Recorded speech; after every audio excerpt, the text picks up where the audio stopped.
বরানগর জায়গাটার নাম সকলেই জানে। কলকাতার উত্তরে মাইল 2 গেলেই বরানগর। আজকাল শ্যামবাজার থেকে মোটর বাসে যাওয়া যায়, আগে যেতে হতো হেঁটে কিংবা শেয়ারের গাড়িতে। শেয়ারের গাড়ি ছাড়তো কোম্পানির বাগানের মোড় থেকে, এক একজনের 4 আনা ভাড়া। কলকাতায় যাতায়াত করতে গেলে এছাড়া আর উপায় ছিল না। বরানগরের বড় রাস্তার দুধারে তখন কলকারখানা, মুঠে মজুর, দোকান বাজার, পাট আর ভুসিমালের আড়ত, এই সবের ভিড় ছিল বেশি। এদের ধারে ধারে শ্রমিকদের বস্তিগুলো দেখা যেত। দিনের বেলায় পথে শোরগোল, হইচই, গরুর গাড়ির দল, জন্মজুরের হল্লা, মালগাড়ির আমদানি রপ্তানি, এমনকি মারামারি পর্যন্ত লেগে থাকত। কিন্তু সন্ধে হলেই তাদের আর চিহ্ন পর্যন্ত নেই। পথ হয়ে যেত নির্জন মরুভূমি। রাতের বেলা সে পথে হেঁটে যাওয়াও নিরাপদ ছিল না। মাঝে মাঝে একা পথ ছিল না, মাঝে মাঝে এক আধটা কুকুর কেবল ডাকতে ডাকতে চলে যেত। অনেক অসতর্ক পথিক নাকি অনেকদিন রাতে এই পথে গুন্ডাদের দ্বারা লাঞ্ছিত হয়েছে। ভদ্রলোক কয়েকজন যে পাড়ায় থাকতেন, সে পাড়াটা গঙ্গার কাছাকাছি। তারা স্টিমারে কলকাতায় আনাগোনা করতেন। সকালের দিকে বেরোতেন, আবার ফিরে আসতেন দিনের আলো থাকতে। তারও বেশি একটা কারণ ছিল। যে পথটা দিয়ে তারা পাড়ার ভেতরে ঢুকতেন, সেই পথের দক্ষিণ দিকে একটা প্রকাণ্ড পুরনো বাড়ি অনেক দিন থেকে পড়েছিল, এবং সেই বাড়ির ধার দিয়ে সন্ধ্যের পর হেঁটে যাওয়া তারা উচিত মনে করতেন না। বাড়িটা এখানকার পূর্বকালের জমিদার বংশের। এখন সে জমিদারও নেই, তাদের আগেকার ঐশ্বর্যও নেই। কেউ মরে গেছে, কেউ ছেড়ে চলে গেছে, কিন্তু এই অট্টালিকা এখনো তার ভগ্ন শরীর নিয়ে অতীতকালের স্থবির প্রহরীর মতো দাঁড়িয়ে রয়েছে। বাড়িটা জনহীন, নানা আগাছায় পরিপূর্ণ বাদুড় আর চামচিকের বাসা, শেয়াল আর সাপের অবাধ লীলাভূমি। শুধু তাই নয়, লোকের বিশ্বাস এ বাড়িতে নাকি কোনো কোনো গভীর রাতে মানুষের কান্না শোনা যায়। আগেকার সেই জমিদারের 2টি মেয়ে নাকি গলায় দড়ি দিয়ে আত্মহত্যা করেছিল। অর্থাৎ এ বাড়ির অন্দরমহলে ভূত আছে। ভূতের কথা শুনলে আর রক্ষে নেই। ভগবানের চেয়ে ভূতকে ও পাড়ার লোক বেশি মানে আর ভয় করে। সুতরাং অন্ধকার হলে ও পথ দিয়ে আর কেউ হাঁটে না।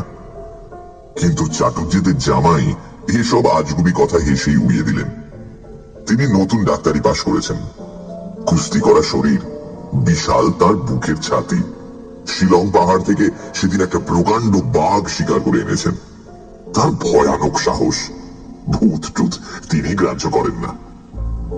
বড়দিন উপলক্ষে তিনি শ্বশুর বাড়ি বেড়াতে এসেছেন। এই পাড়ার সকলের সঙ্গেই তার পরিচয় হয়েছে। সবাই তাকে ডাক্তার বলে ডাকে। ছেলে ছোকরাদের দলে তার নামটা খুব। একদিন ভূতের বাড়ির আলোচনায় তিনি উৎসাহ নিয়ে বললেন, যদি একটা রাত আমি ও বাড়িতে কাটিয়ে আসতে পারি, তাহলে তোমরা আমাকে কি খাওয়াবে? ছেলেরা অবাক হয়ে বলল, একটা রাত? আপনি বলেন কি ডাক্তার বাবু? 2 ঘন্টার বেশি যদি আপনি থাকতে পারেন তবে কি বলেছি? ডাক্তার প্রথমটা হেসেই অস্থির, তারপর বললেন, তা কত বাজি ধরবে বলো? ছেলেরা বলল, বাজি আপনি যা চাইবেন ফিরে এলে পাবেন। আচ্ছা, সেই ভালো। কথাটা ছড়িয়ে পড়তে দেরি হলো না। পাড়ার বিজ্ঞ লোকেরা এসে বাধা দিয়ে বললেন, অল্প বয়সে আমরাও জল চিবিয়ে খেয়েছি, কিন্তু ভূতকে মেরেছি চিরকাল। তুমি তুমি ও বাড়িতে যেও না বাবা, একটা ভালো মন্দ ঘটলে তখন। ডাক্তার হেসে বললেন, আমাদের জাতের অবনতির একটা কারণ কি জানেন? আমাদের এই ভূতের ভয়। আমাদের কথা তবে শুনবে না? আজ্ঞে না। শ্বশুর বাড়ির সকলে কান্নাকাটি করে অস্থির। এমন সর্বনেশে ডাকাত জামাই তাদের না হলেই ভালো ছিল। ডাক্তার বললেন, আমাকে যদি আপনারা বাধা দেন তাহলে ভবিষ্যতে আপনাদের সঙ্গে আমার আর কোনো সম্পর্ক থাকবে না, ব্যাস। শাশুড়ি বললেন, বাঁচলে তো সম্পর্ক, সম্পর্ক যাক বাবা, তুমি প্রাণে বেঁচে থাকো। ডাক্তার কিন্তু কোনো কথা শুনলেন না। তার বন্দুক আছে, কুকুর আছে, দেহে অপরিসীম শক্তি আছে, তার ভয় কি? সকলের বাধা নিষেধ অগ্রাহ্য করে তিনি প্রস্তুত হতে লাগলেন। সেদিন ছিল অমাবস্যা। ডাক্তার কোট প্যান্ট পরে বন্দুক হাতে নিয়ে টর্চটা পরীক্ষা করে হেসে বললেন, রেডি। রাত তখন 10টা। পাড়ার ছেলেরা দল বেঁধে লাঠি সোটা হাতে নিয়ে শোরগোল করে একবার সেই প্রকাণ্ড বাড়িটার ভেতরে তন্ন তন্ন করে দেখে এলো। শীতের দিন, সুতরাং বিছানা এবং আনুষঙ্গিক জিনিসপত্র দিয়ে আসা হলো। এই শোন, ঘরটা পরিষ্কার কর, আর ওই জলের পুজোটা ওদিকে যা, এই আলোটা এদিকে রাখ। বড় একটা ঘড়ি রইল টেবিলের উপর, একটা জলের কুঁজো আর কাচের গেলাস, সঙ্গে একটা লাঠি এবং বলা বাহুল্য কার্বাইডের একটা উজ্জ্বল আলো। টমি, চির বিশ্বস্ত টমি ছিল সঙ্গে সঙ্গে। কুকুরটা প্রকাণ্ড, বাঘ শিকার করতে সাহায্য করে। 10টার পর একসঙ্গে সবাই বিদায় নিল। তারা তখন এই বাড়ির ভয়ানক অন্ধকার গহ্বর থেকে পালাতে পারলে বাঁচে। কেউ আর কোনো দিকে তাকাতে সাহস করল না, পাছে কোনো বিভীষিকা তাদের চোখে পড়ে যায়। ডাক্তার যে একা এই জনহীন অন্ধকার প্রাসাদের মধ্যে নির্বাসিত হয়ে রইলেন এবং তার ভাগ্যে যে কিছু একটা ঘটবেই, এই কথা ভাবতে ভাবতে সবাই যে যার বাড়িতে গিয়ে পৌঁছলো। ঘরের দরজা জানলা ডাক্তার একে একে সব বন্ধ করে দিলেন। কোথাও আর এতটুকু ফাঁক নেই। বাইরে বাতাস জোরে বইলেও আর কোথাও শব্দ হবে না। চারদিক নিঃশব্দ, নিস্তব্ধ। এই বিশাল অট্টালিকার বাইরে যে রাস্তাঘাট আছে, লোকালয় ও মানুষ আছে, কর্ম কোলাহলময় জগৎ আছে, কোনো কিচ্ছু বোঝবার উপায় নেই। এখানে শত শত মানুষের মৃত্যু ঘটলে কেউ কোনোদিন জানতেও পারবে না। অমাবস্যার অন্ধকার যেন এই প্রেতপুরীকে আরো ভয়ঙ্কর করে তুলেছে। সানডে সাসপেন্স, শুধুমাত্র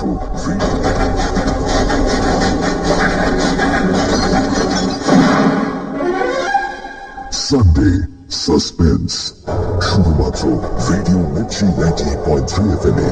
ইটস হট। সানডে সাসপেন্সে আজ শুনছেন ডাক্তারের সাহস। বরানগরে এসেছেন নবীন ডাক্তার। বরানগর সেই সময় প্রায় অজপাড়া। সেখানে একটা পুরনো বাড়ি ছিল, যা অনেক দিন ধরেই পরিত্যক্ত। ওই বাড়িতে নাকি ভূত আছে। ডাক্তার এসেছেন শ্বশুর বাড়ি, জেদ করলেন ওই বাড়িতেই রাত কাটাবেন। সবার বারণ সত্ত্বেও ডাক্তার তোড়জোড় করে ওই বাড়িতে গেলেন। তারপর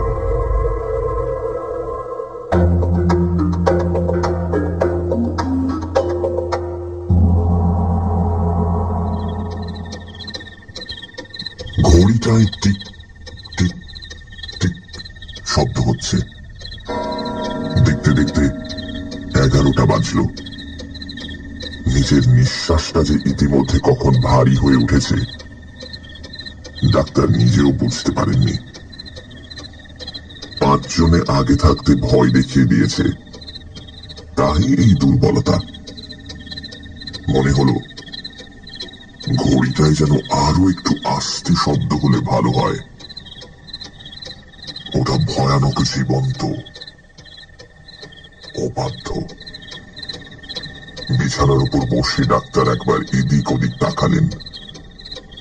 দেয়ালগুলো জীর্ণ, তার গায়ে নানা রকম আঁকিবুকি কাটা, অনেকটা যেন মানুষের কঙ্কালের মতো। ডাক্তার চমকে ফিরে তাকালেন।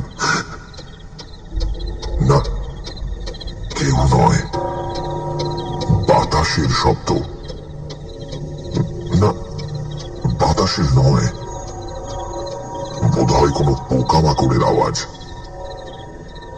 কিন্তু কোন দিকে? জানালায় নাকি দরজায়? কে ধাক্কা দিল দরজায়? টমি মুখ তুলে তাকালো। একবার সে একটু গোঁ গোঁ করে উঠল, যেন বাঘের সন্ধান পেয়েছে। কিন্তু তারপর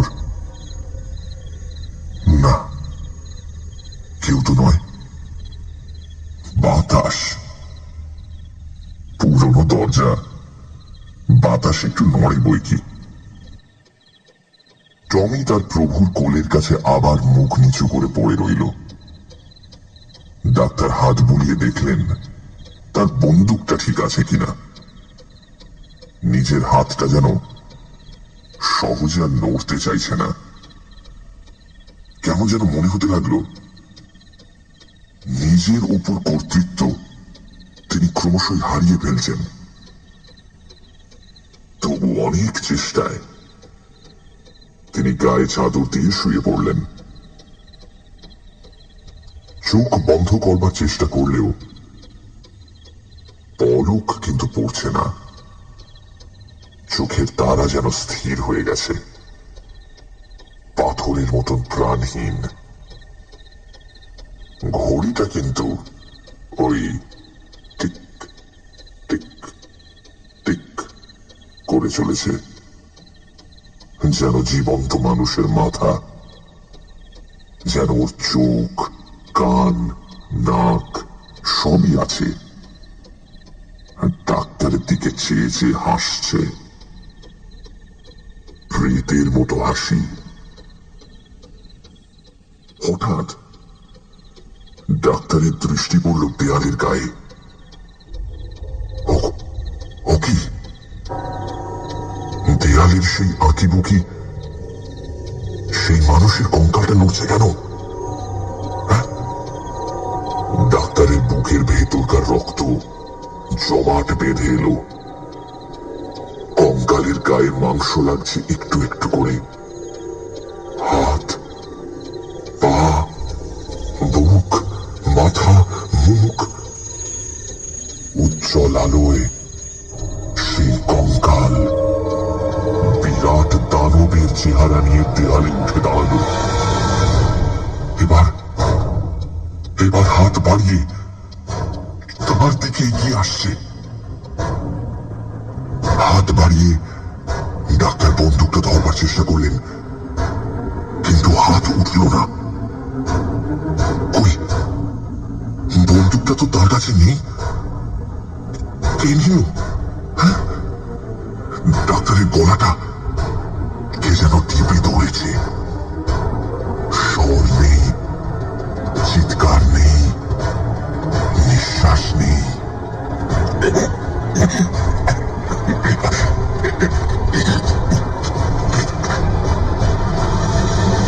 তিনি নড়বার চেষ্টা করলেন, কিন্তু সম্ভব হল না। খাটের সঙ্গে কে যেন তাকে বেঁধে দিয়েছে। ডাক্তার জ্ঞান হারাননি, খুব সাহসী লোক তিনি। সে দেখলেন আশ্চর্য, জলের কুঁজোটা ঘরের মেঝের উপর পায়চারি করে বেড়াচ্ছে। কাচের গিলাসটা দুটো ডানা মেলে প্রজাপতির মতো উড়ছে। এইবার ডাক্তার একটু ভয় পেয়েছেন, আর ভয়ে তার রোমকূপগুলো আর্তনাদ করে উঠল।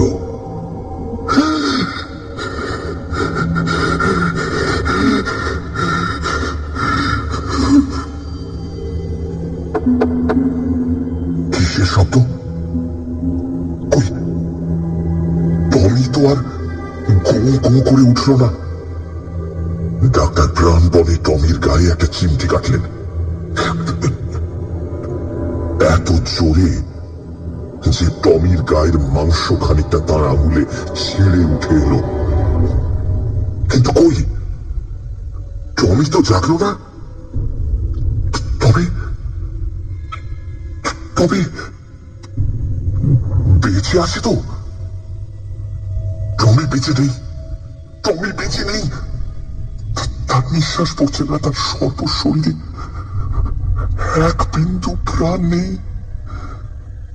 মরে সে কাঠের মতো পড়ে রয়েছে। এপাশে বন্দুক নেই, ওপাশে টমি নেই।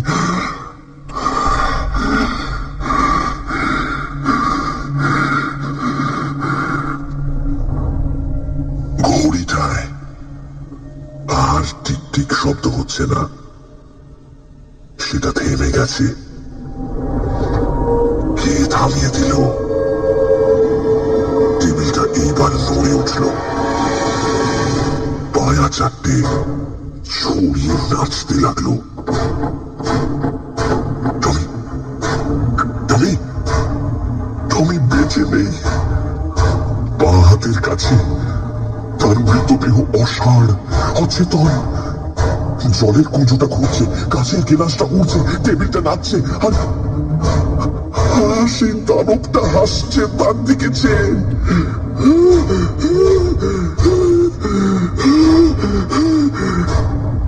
হঠাৎ সশব্দে দরজা জানালাগুলো খুলে গেল। ডাক্তার শিউরে উঠল। কারা ঢুকছে ঘরে? বড় বড় মাথা, ঝাঁকড়া ঝাঁকড়া চুল, পুঞ্জ পুঞ্জ অন্ধকারের মতন। মানুষ নয়, দানব নয়, এরা যেন আরো বিচিত্র। গভীর রাতের অন্ধকারে এরা এসেছে কঙ্কালটার সঙ্গে ষড়যন্ত্র করতে। আলো কই?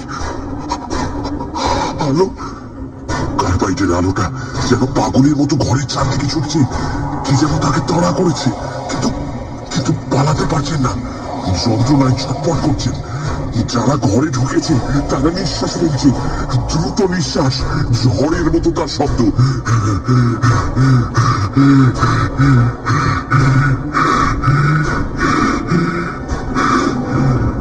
ডাক্তারের সর্বাঙ্গ হিম হয়ে এলো। তিনি কেঁদে উঠবার চেষ্টা করলেও কাঁদতে পারলেন না। গলা তার বন্ধ, হাত পা বাঁধা, চোখ দুটো অচেতন। দেখতে দেখতে সেই দানবের হাতখানা তার মাথার দিকে এগিয়ে এলো। আস্তে আস্তে মাথাটা ছুঁয়ে সুরসুরি দিতে লাগলো। মাথার সব চুলগুলো দাঁড়িয়ে উঠেছে।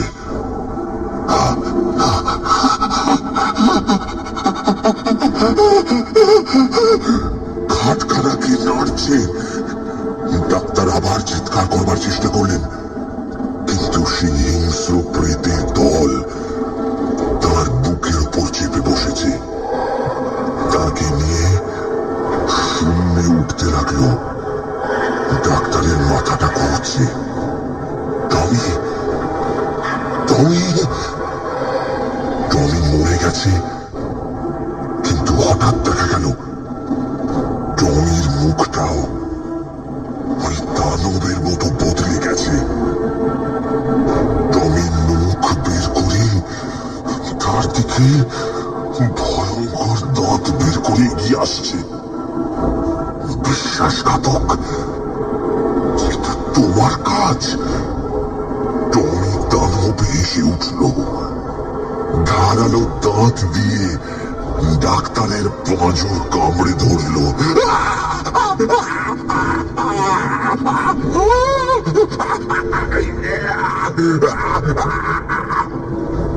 খাটখানা শূন্যে উঠেছে। মহাশূন্যের ঘন অন্ধকার দেশ এসে আরো আরো উঁচুতে দানবের দেশে তাকে নিয়ে যাবে। ভূত প্রেতের রহস্য রাজ্যে ঊর্ধ্ব দেশে খাটখানা উড়ে যাচ্ছে দূরে দূরে। ওই যা তাদের হাত থেকে খাট খসে গেল। ডাক্তার দুরন্ত বেগে নিচের দিকে পড়ে যাচ্ছেন। হয়তো কোনো মহাসমুদ্রের জলে তিনি আছাড় খেয়ে পড়ে তলিয়ে যাবেন। গেল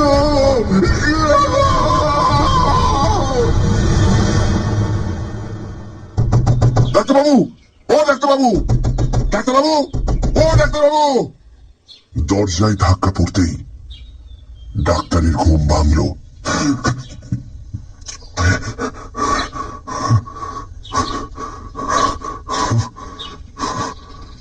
বুকটা ধড়ফড় করছে। চোখ মেলে দেখলেন সকালের আলো জানালা দরজার ফাঁক দিয়ে ঘরের ভেতরে এসে পড়েছে। সারা শরীর তার তখনও কাঁপছে। ডাক্তার চেয়ে দেখলেন সব ঠিক আছে। সেই আলো, সেই ঘড়ি, সেই টেবিল, কুঁজো, গেলাস, তার বন্দুক আর টমি গলার আওয়াজ দিয়ে বললেন, যাইয়ে দাঁড়াও।